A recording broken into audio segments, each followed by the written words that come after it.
দাদা আহিছে চিপাঝাৰৰ পৰা আৰু অহাৰ লগে লগে ধুনীয়াকৈ গাহৰি মাংস বনাবলৈ লগাই দিছোঁ। পুৰা মজা। কেনেকুৱা লাগিছে? বঢ়িয়া, ধুনীয়া। আজি এসাঁজ লগে ভাগে খাই যাওঁ বুলি আহিছোঁ। ফ্ৰাই হৈ গৈছে।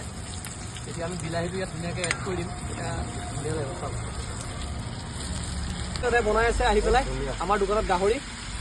আজি এইটো দাদা স্পেচিয়েল পক বনাইছোঁ, চিলি মানে গ্ৰেভি পক, একদম ঘৰুৱা মছলা পাতি নিদিয়াকৈ একদম ঘৰত যেনেকৈ খাওঁ তেনেকৈ বনাই আছোঁ। মজা একদম ধুনীয়াকৈ মাংস বনাইছোঁ দুইজনে লাগি আজি। আৰু এইফালে ধুনীয়াকৈ কাঢ়ি লৈছোঁ এতিয়া টেষ্ট কৰিবলৈ। গৰম যে ধুনীয়া। মজা। মাংসটো খাই কেনেকুৱা পালে আপুনি কওকচোন? মাংস একদম ধুনীয়া বনাইছে আজি আপুনি। আৰু পুৰা চিপাঝাৰৰ টেষ্ট দি দিছে আজি। একদম দৰঙৰ হেৰিত বনাইছোঁ আৰু মছলা চাৰিআলিত আহি কিনে আজি যোৱাৰ পৰা আহিলে আপুনি আহিব আমাৰ ইয়াত। হ'ব ধুনীয়া ধুনীয়া চালি আহিব। বঢ়িয়া গাহৰি মাংস টিপ বঢ়িয়া, একদম মজা টিপ টপ। ধুনীয়া লাগিছে। চিপাঝাৰৰ মানুহে আজি বনাইছে, মজা লাগিছে।